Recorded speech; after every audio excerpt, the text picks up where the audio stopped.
new voter ID laws. Effort to purge voter rolls ahead of the 2024 election. States are seeing more threats to election workers. Armed individuals showing up at polling locations. Photos of people with their faces covered, wearing tactical gear, and carrying guns. Targeting voters of color, young people, people with disabilities, working class Americans. Closing polling places in our community, eliminating drop boxes in our community. We are witnessing a tidal wave of voter suppression around the country. Driven by Donald Trump's claims of a stolen election, we see states across the country passing laws that make it harder for some people to vote. I don't want everybody to vote. Elections are not won by a majority of people. They never have been from the beginning of our country, and they are not now. If you want to understand how voter suppression can actually impact the outcome of the election, just go back to 2018 in Georgia in the governor's race between Brian Kemp and Stacey Abrams. Georgia greased the wheels of the voter suppression machine that ultimately was replicated across the country. Stacey Abrams looking to make history by becoming the nation's first female African-American governor.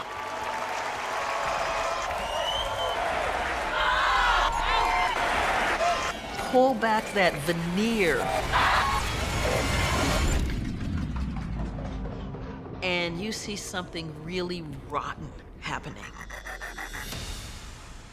It's almost like termites coming in. They're in the wood, they're eating the wood away, and you don't even realize your house is getting ready to collapse until it's almost too late.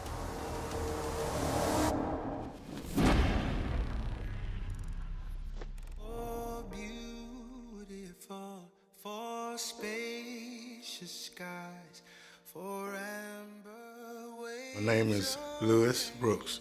I live in Thomaston, Georgia, Upson County. And I've been living here my whole 89 years, except the 2 years I spent in service in Korea.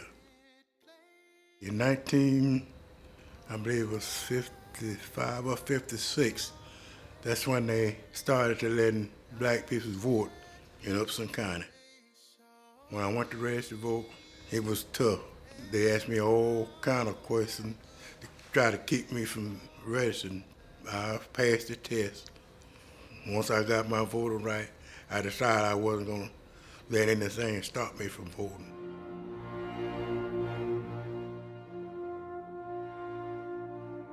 Because I used to walk. You go up the street here, across the next street over there, I walk over there and walk back and vote. And I didn't miss a voting, except when they closed the poll. I'm a citizen. It's my right to vote and speak my opinion.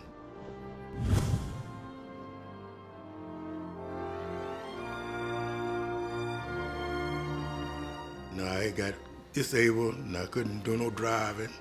I know I couldn't afford to go that far to vote. This was in a black neighborhood. It made me feel like they would close it down to keep the black people from voting, because most black people vote Democrat. They only closed one white voting place. Everybody from out here in the black side had to go clean over there to the white section to vote. We're human, and we have our rights to vote just like anybody else. Restricting access to polling stations is a staple tactic of voter suppression in America. Texas leads the nation in polling place closures, having shut down 750 precincts in the past decade in largely Latino and Black areas. The state slashed the number of polling places from 3,700 to just 170, a 95% reduction. That in Jefferson County, in the county that has half of the state's black population, the number of polling locations was actually brought down to one. A major Supreme Court decision on voting rights, upholding Arizona voting restrictions. One criminalizes the collection of ballots by third parties. The Felix family is pretty large here in Yuma. For some of us who live down in the counties, that would be about anywhere from 30 to 100 miles away from the nearest polling place. Some of my family members are disabled. Some of them cannot drive miles away. Some don't have access to vehicles. With the new restrictions on collecting ballots, that is going to restrict hundreds of my family. It's silencing the votes of many, many rural Arizona people. You know, the Democrats are working hard, registering all these minority voters, and if they can do that, they can win these elections in November. Keep your eyes on the prize. This is Fulton County, Georgia.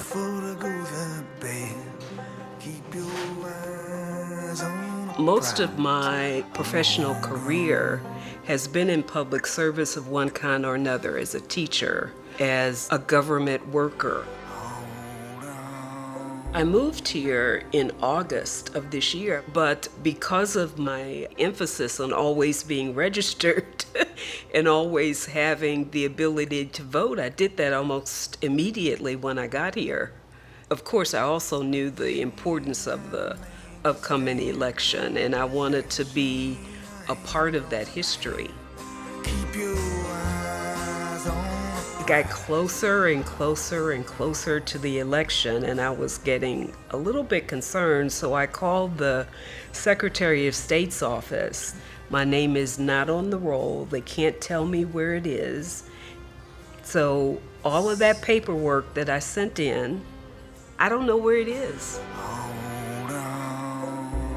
I'm 65, and for the first time, I did not get a chance to vote in a very close election of historic importance and proportion. Hold on,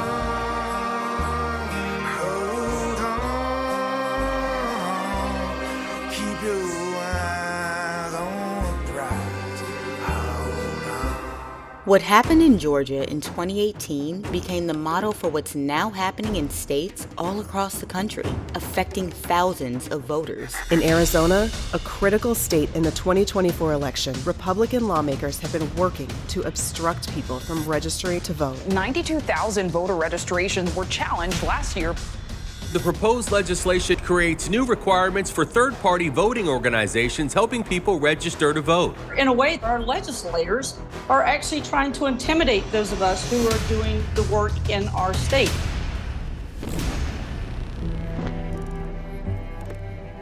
Civil rights leaders say Kemp is illegally removing people from Georgia's voters list. Thousands are purged from Georgia's voter rolls. Purged from Georgia's voting rolls. 890 had no idea they could vote. Other states use Battle the is same brewing tactic. over who's been removed from the voter roll. There has been instance after instance of unlawful voter purging. States are removing voters, many of whom have actually been found to have been eligible but were unlawfully removed from the rolls.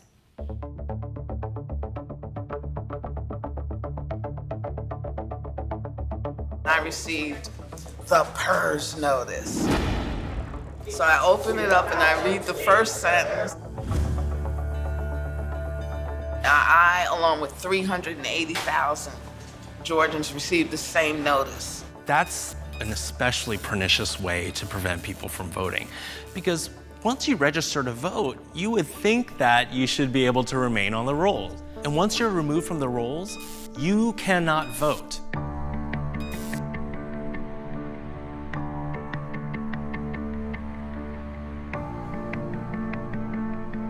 I went out and got the mail, and there were 2 letters in there. They looked official. You're hereby notified that the city of Thunderbolt has challenged your right to vote. The city of Thunderbolt states that you no longer reside within the municipality. My license is valid, my address is valid, I own this home. Why are you questioning my right to vote?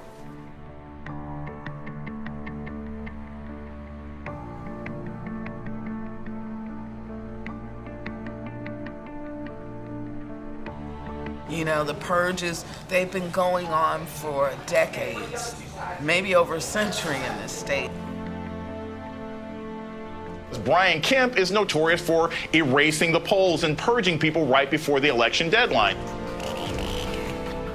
He needed to have his hands on the levers. You have an umpire who is also playing in the game.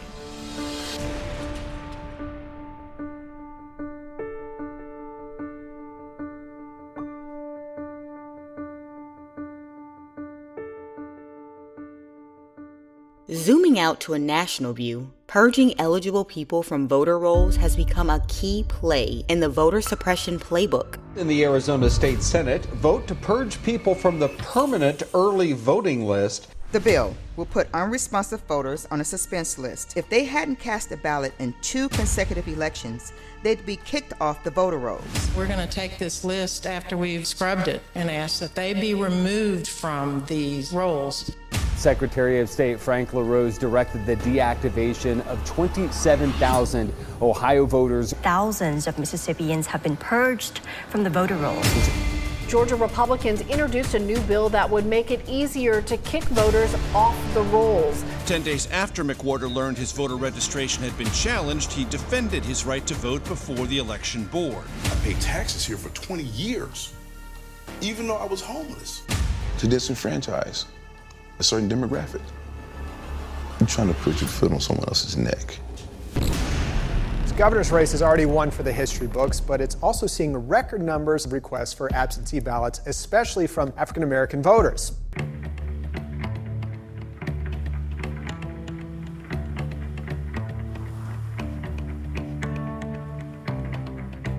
My name is Norman Broderick. I'm in Powder Springs, Georgia, Cobb County.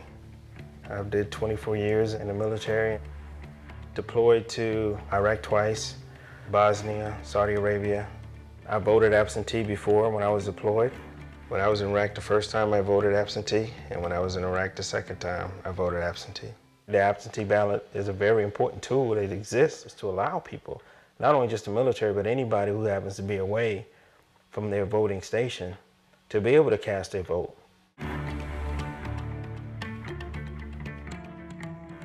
My name is Peggy Shu. I'm from Johns Creek, Georgia. I left Georgia for DC in the beginning of October, and before I left, I mailed out my absentee ballot application so that our registrar would send an absentee ballot to my new DC address. I work at a U.S. Army Central, which is located at Shaw Air Force Base in Sumter, South Carolina. I'm away from home during the week. I knew I wasn't going to be able to get back to Georgia to vote. I could only do this absentee. I filled out everything I was supposed to fill out. I sent their documents in. I got confirmation that it was received. And to my surprise, I did not receive my absentee ballot. I checked my mailbox every day. It was like nearing the end of the month. And so I started calling the voter protection hotline. I called my registrar. I sent emails, and it was really getting close to the election date. And I never received my ballot. The election day came and went, and I wasn't able to vote in the end. When I contacted my wife and asked her about it, I think it was a couple of days before the election, it came here. And I tried contacting the Georgia Elections Board. I was told they did receive my absentee ballot request. Everything was filled out correctly, but that they mailed it to the wrong address. She admitted that yes, they did mess up, it was their fault. But there was nothing I could do about it. It's too late, it's over with, and my vote will not be counted during this election. It was probably one of the most frustrating things I've ever experienced. After having spent, my entire college career very invested in the political process, it was, I don't know, like a punch to the gut. It still pisses me off to this day. Being in Baghdad, voting absentee was easier than being 4 hours away trying to vote absentee in South Carolina. I took to Facebook, and like the millennial activist that I am, I recounted my experience in a Facebook post. I wrote, "This is what happened. I wasn't able to vote, and if you had a similar experience, let me know." And my friend from high school, she reached out to me and she said, "I also had struggles trying to get my ballot in." Over the course of 48 hours, we had 40 people. So many people in our immediate Facebook circle knew somebody who had a similar experience to us. People have requested it far in advance. Some people just didn't get their vote in. That was when we really realized that this was not an isolated incident. It was a much bigger issue and a much more deeper rooted sort of phenomenon that was going on. Today we've worked to get answers about the claim that thousands of voters never got the absentee ballots they requested.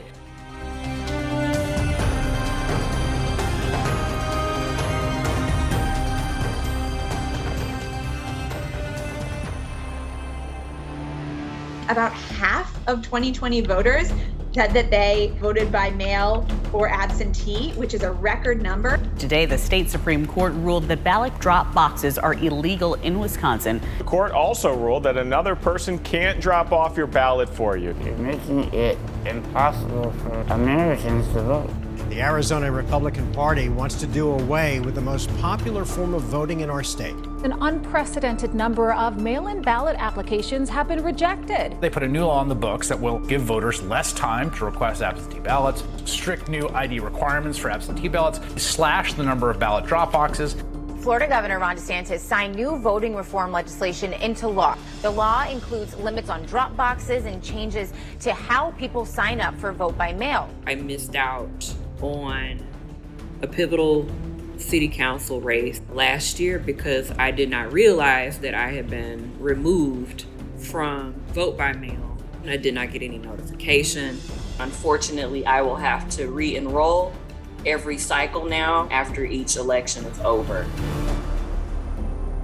Great Tuesday morning, election day. I live in the South. I'm always worried about election day. Have a great morning and go vote. Oh yeah, gotta go vote today. Since I became a citizen, I have not missed an election. I showed up and a very nice lady, she looked at my ID and said, "No, you're not registered."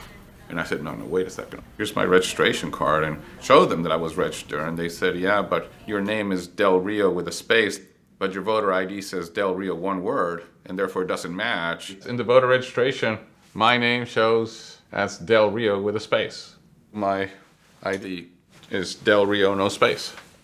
That was a non-match. I said, this is not legal and I need to be allowed to vote. After much discussion, they said to me, this time we'll allow you to vote, but it's a little bit like they're doing me a favor. The right to vote should be something that we should make easier rather than more difficult. Controversy surrounds the state's exact match law that put the registrations of 53,000 voters, most of them African Americans, on hold because of discrepancies in the way their names are spelled in state databases.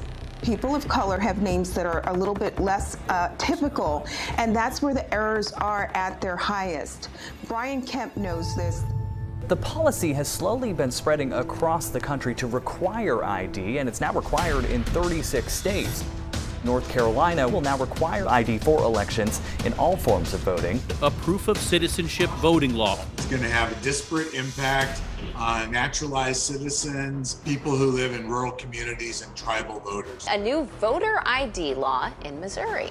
27,500 voters could be disenfranchised by this voter ID law alone, enough to swing a close election. 200,000 more people would have voted in Wisconsin if not for their strict voter ID law. Trump only won the state by 23,000 votes. The largest drop-off was among black and Democratic-leaning voters. You know that a lot of Republicans have not been able to win in Wisconsin. And now we have photo ID, and I think photo ID is going to make a little bit of a difference. I've always voted. Every election I voted. I wanted to cast my vote. When people tell you and you can't use your current ID, you feel kind of out of place. But I didn't know that I wasn't going to be able to vote. A group of students will not have their voices heard at the polls, at least not in Georgia. They're turning a bunch of students away over here. We're showing up here and at the Booker T. Washington location, and their names were not on the actual roll.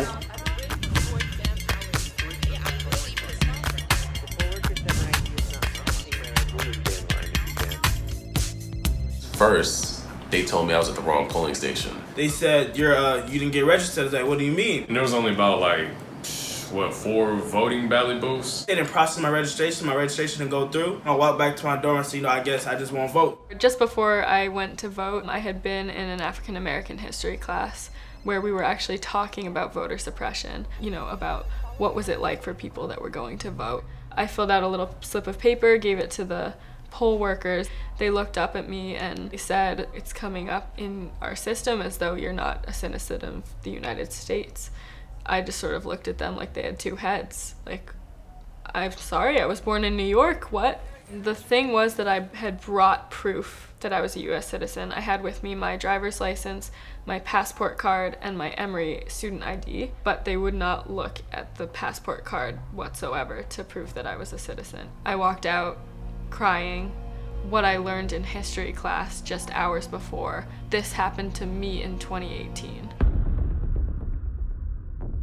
A Texas representative is proposing a bill that would ban polling locations on college campuses. How can we expect freshmen who've never voted before, don't have a car, to get out to the elections office? Texas allows a concealed gun license to vote, but will not include college IDs.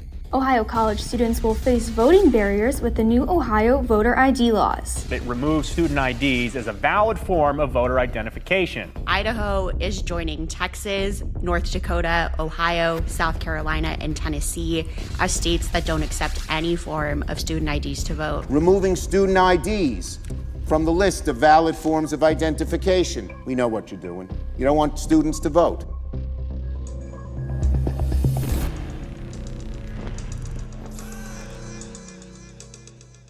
Been here for 3 hours, 4 or 5 hour wait. 5 hours. This is way too long for us to stay and vote. How long have you waited in line here? About 3.5 hours. And have you decided you can't stand it? You can't take it anymore? Or are you going to go home? I'm hurting. I'll be back. I got to go take some medicine. It was really good. The lines weren't too long and everyone was super helpful. We don't hardly ever have to wait here. It's always a pleasant experience up here. If you have a fixed resource, an easy way to suppress the vote is to just make that resource unavailable to the people who you don't want to vote. And that's exactly what happened in the 2018 election here in the state of Georgia. In places like North Fulton County, which are wealthy, there were more machines than anyone could ever use. In black neighborhoods, there were a quarter of the number of machines that were needed to service the population. Lots of people left without voting. It was people just dropping off when it became 2 hours, 3 hours, 4th hour. It was very heartbreaking. All it takes is a little walking away at 159 counties to influence an election. A little here, a little there, and then in a race like this, which was so close, there you go. I acknowledge that former Secretary of State Brian Kemp will be certified as the victor in the 2018 gubernatorial election. But to watch an elected official baldly pin his hopes for election on the suppression of the people's democratic right to vote has been appalling. Governor Brian Kemp signed the state's voter suppression law under a painting of a plantation.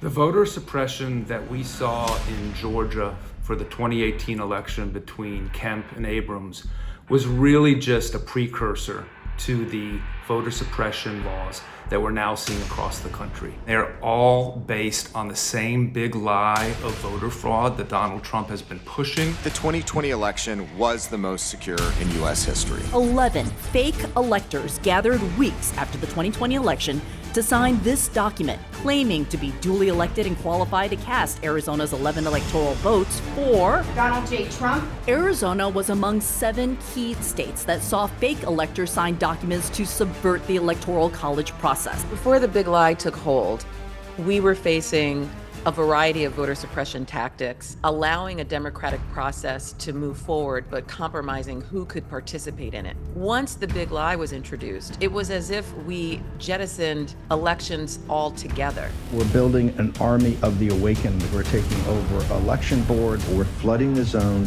with poll workers, poll watchers. There's going to be MAGA in the room counting the votes. Call it election sabotage. Because really, that is what these laws are designed for. They're designed to allow partisan officials to sabotage valid election results. He will kill you. We will demand an audit. He will demand the truth. Your family, your life. Watch your back. Not long after the former president tweeted at me, I received the first specific threat. You lied. You're a traitor. Gave my address. Mentions my wife by name, mentions my kids by name. The staff started getting all sorts of calls threatening that people were going to come and kill everyone in their offices or in their chairs. Time's running out, Richard. We're coming after you and every motherfucker that stole this election. You're going to be served lead. I'm going to hang you, traitor. Give him an Alabama necktie, you piece of shit. 18,000 voters having to do with Ruby Freeman. She's a vote scammer. Of Ruby Freeman and Shay Freeman Mullins, quite obviously, surreptitiously passing around USB ports as if they're vials of heroin or cocaine. I've lost my sense of security, all because a group of people, starting with number 45 and his ally, Rudy Giuliani, decided to scapegoat me and my daughters. You should go into Detroit, and you should go into Philadelphia, and you should go into some of these places, Atlanta, and we got to watch those votes when they come in. Donald Trump said there was rampant fraud. He didn't say it was happening everywhere. He said it's happening in Detroit, Philadelphia, Milwaukee, Fulton County, Georgia, Maricopa County, Arizona, Harris County, Texas, large urban centers with large populations of color, blaming non-existent election fraud on black election workers. I think election subversion is literally the most dangerous threat that we have for democracy right now. When you are saying things like, no one can win unless my candidate wins, you are really creeping towards authoritarian rule. And that is something completely different than we have seen in the past. They recognize that a rising electorate of a multicultural America that happened to be Latino, Black, Asian, and young shared and espoused very different values of what America's future should be. And so instead of fighting for those policy positions, what they decided to do instead was to be politically expedient, to be sloppy, to cheat.